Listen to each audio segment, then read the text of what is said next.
Salam, selamat pagi. Kita bertemu lagi di sapaan teduh kita di pagi hari yang indah ini. Sebelum kita merenungkan kebenaran firman Tuhan, kita bersatu dalam doa. Kita berdoa. Kuasa Roh Kudus-Mu Tuhan yang melampaui segala akal dan pikiran itulah yang berkarya mengajari kami akan kebenaran firman-Mu, baik kami yang mendengarkan firman-Mu di pagi hari ini, demikian juga dengan hamba-Mu yang akan menyampaikannya. Berfirman dan berkata-katalah Tuhan, pakai hamba-Mu di dalam menyatakan isi hati dan kebenaran firman-Mu. Dalam Putra-Mu Yesus Kristus, kami datang berdoa dan mengucap syukur. Amin. Yohanes 3 ayat 7, begini bunyi firman Tuhan buat kita di pagi hari yang indah ini.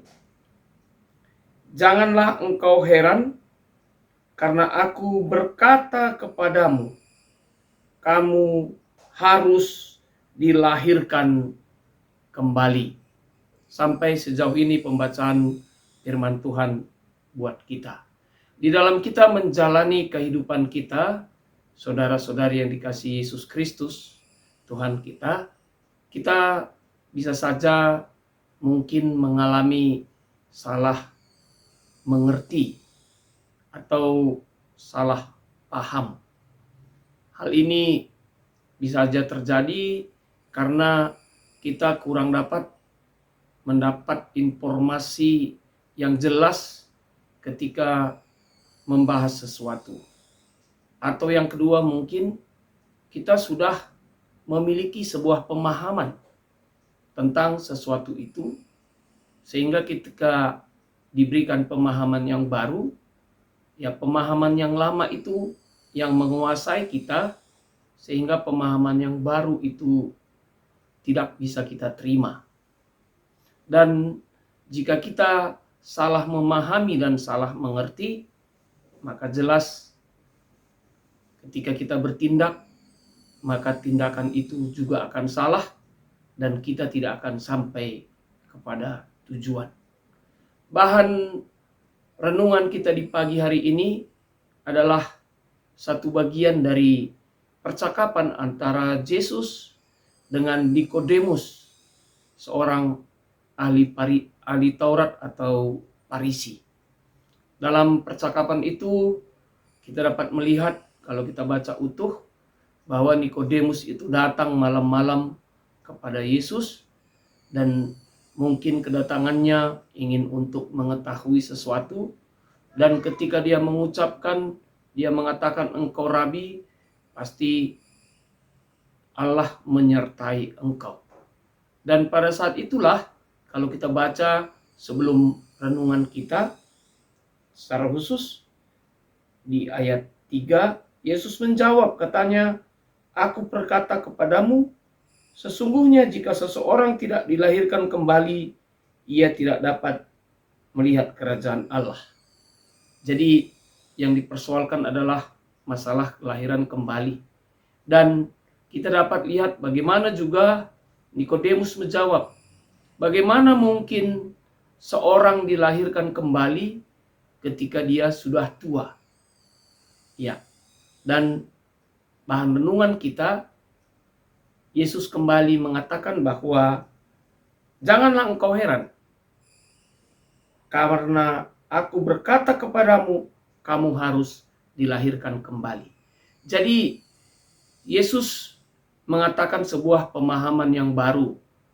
Seseorang yang mau mengenal Tuhan lebih jauh di dalam Yesus, dia harus dilahirkan kembali. Lahir kembali dimaksudkan bukan dalam arti fisik, lahiriah, tetapi lahir kembali di dalam roh.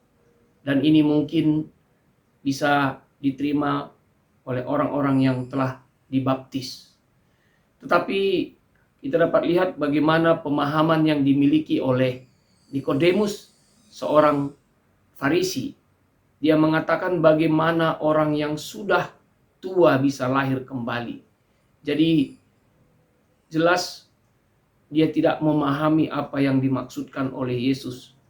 Dan Terlebih kita tahu orang Farisi, mereka memahami hubungan dengan Tuhan itu sering dikaitkan dengan tanda-tanda lahiriah. Salah satunya seperti sunat. Tetapi hari ini Yesus memberikan sebuah pengertian yang baru, bahwa baik orang Yahudi dan orang Yunani, siapapun itu, kalau mau masuk kerajaan Allah, dia harus dilahirkan kembali atau dibaptis dan menerima Roh Kudus. Ini pelajarannya, dan ini pengertian yang baru yang diberikan kepada Nikodemus pada saat itu. Jadi dari bahan renungan ini kita dapat melihat, saudara-saudari yang dikasihi Tuhan, ada beberapa hal yang dapat menjadi renungan buat kita. Yang pertama, bahwa siapapun kita, ketika ingin menjadi anggota kerajaan Allah, kita itu harus dibaptis dan lahir kembali. Yesus jelas-jelas mengatakan itu, karena dia sendiri yang berbicara kepada Nikodemus. Jadi saya yakin dan percaya, baik saya dan kita semua yang mendengarkan firman sapaan teduh di pagi hari ini adalah orang-orang yang telah dibaptis dan orang-orang yang telah menerima Roh Kudus. Kemudian yang kedua, tentu kita sering mendengar ketika ada di antara kita yang mungkin mengatakan kepada kita, seseorang itu atau si anu itu belum lahir baru, belum dilahirkan kembali. Kenapa ungkapan-ungkapan ini sering kita dengar? Karena sebenarnya kita tidak cukup hanya dilahirkan kembali. Tetapi ketika kita lahir kembali, kita dipimpin oleh Roh Kudus. Dan ketika dipimpin oleh Roh Kudus, ada dua hal yang harus kita lakukan. Yang pertama, kita harus menanggalkan semua keinginan-keinginan daging kita. Karena kita tahu keinginan daging itu sering membawa kita terperosok dan jatuh ke dalam dosa.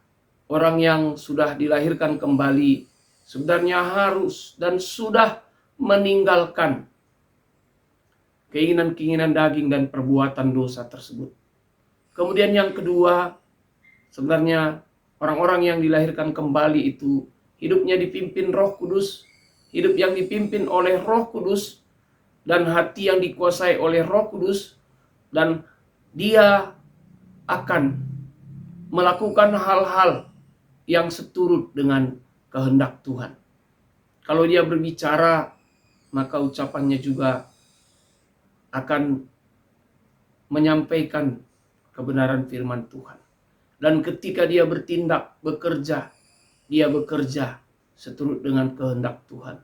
Ketika seseorang itu berusaha, dia berusaha seturut dengan kehendak Tuhan. Ketika seorang itu jadi pengusaha, dia juga jadi pengusaha seperti kehendak Tuhan. Ketika seorang itu jadi pejabat atau yang melayani masyarakat, maka semua itu dilakukannya seperti kehendak Tuhan. Karena dia dipimpin oleh Roh Kudus, seharusnya itu yang terjadi. Tapi pada kenyataannya, ucapan tersebut muncul karena kita belum melakukan itu. Karena kita masih hidup dalam kehidupan kita yang lama. Jadi hari ini kita diingatkan, kita tidak cukup lahir kembali, tetapi kita harus menunjukkan bagaimana orang yang hidup dipimpin oleh Roh. Kemudian yang ketiga, dengan kita dipimpin oleh Roh, maka tujuan kita sebenarnya untuk dapat beroleh keselamatan.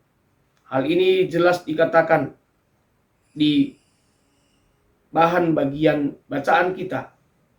Di pasal 3 dikatakan bahwa kita akan menunjukkan terang. Ya, kita hidup menunjukkan terang. Ini dikatakan di ayat 21. Jadi itu sebuah kesaksian. Jadi ketika kita hidup benar, hidup dipimpin oleh Roh, itu merupakan sebuah kesaksian. Mungkin cara hidup kita berbeda dengan dunia ini. Dan ketika kita hidup seturut dengan kehendak Tuhan, dipimpin oleh Roh, tentu pasti masih banyak tantangan-tantangan yang terjadi. Tetapi hari ini kita diingatkan, tetaplah hidup dipimpin oleh Roh, apapun situasi hidup kita. Karena itulah tugas dan tanggung jawab kita sebagai orang yang sudah dipilih dan orang yang sudah lahir kembali. Tuhan Yesus memberkati firman-Nya. Kita bersatu di dalam doa.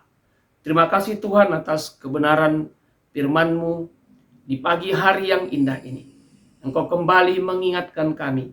Kami adalah anak-anak-Mu yang telah lahir kembali. Kami telah dibaptis dan Roh Kudus sebagai pemimpin dalam hidup kami. Mari Bapa, tetap Engkau yang mengajari kami, sehingga kami mampu di dalam kehidupan kami, baik kami hamba-Mu dan juga saudara-saudara kami yang mendengarkan firman-Mu, supaya hidup di dalam Roh, dipimpin oleh Roh. Dan juga kami berdoa, mampukan kami Tuhan, karena mungkin pada kehidupan kami bisa saja terjadi kami sudah lahir baru, tetapi kehidupan kami belum menunjukkan tanda-tanda kami adalah anak-anak-Mu yang sudah lahir baru. Kami masih berkutat di kehidupan kami yang lama. Hari ini Engkau mengingatkan kami supaya kami menanggalkan semua kehidupan lama kami yang dipimpin oleh daging, tetapi beralih kepada kehidupan yang baru dipimpin oleh Roh. Mampukan kami melakukannya Tuhan. Bapa yang baik, kami juga berdoa saat ini buat jemaat-Mu di gereja-Mu GBKP Cilengsi. Mari Tuhan berkati gereja-Mu Tuhan. Berkati semua hamba-Mu, pendeta kami, pertua, diaken Nora Naras dan pertua diaken emeritus, pengurus PJJ, pengurus kategorial, unit-unit pelayanan. Berkati semua supaya dapat dengan baik melayani jemaat-Mu Tuhan. Terlebih ketika kami sudah sampai di penghujung tahun, kami akan mempersiapkan program kami di tahun 2024. Tuhan juga berkati. Tuhan juga berkati jemaat-Mu dengan semua pekerjaannya, dengan segala situasi kehidupannya. Topang mereka Tuhan. Jika saat ini ada jemaat kami yang ada dalam penderitaan, pergumulan, ada dalam sakit, kami memohon dalam nama Tuhan Yesus, Tuhan yang memulihkan. Jika saat ini jemaat kami di Cilengsi ada yang bersuka cita, ada yang berberkati, ajari mereka bersyukur atas berkat-berkat yang Tuhan berikan kepada mereka. Kami menyerahkan jemaat kami di Cilengsi kepada tangan pengasihan-Mu. Kami juga berdoa buat kami semua yang mendengarkan firman-Mu di pagi hari ini. Sebentar kami akan melakukan aktivitas kami. Tuhan yang memberkati kami. Ini doa kami dan kerinduan kami Tuhan. Kami panjatkan dalam satu nama Putra-Mu Yesus Kristus yang telah mengajari kami mengucapkan doa Bapa kami. Bapa kami yang di sorga, dikuduskanlah namamu, datanglah kerajaan-Mu. Jadilah kehendak-Mu di bumi seperti di sorga. Berikanlah kami pada hari ini makanan kami yang secukupnya, dan ampunilah kami akan kesalahan kami, seperti kami juga mengampuni orang yang bersalah kepada kami. Dan janganlah bawa kami ke dalam percobaan, tapi lepaskanlah kami daripada yang jahat, karena Engkau yang punya kerajaan, dan kuasa, dan kemuliaan sampai selama-lamanya. Amin. Salam, sampai bertemu lagi di sapaan teduh kita di waktu yang akan datang. Tuhan memberkati.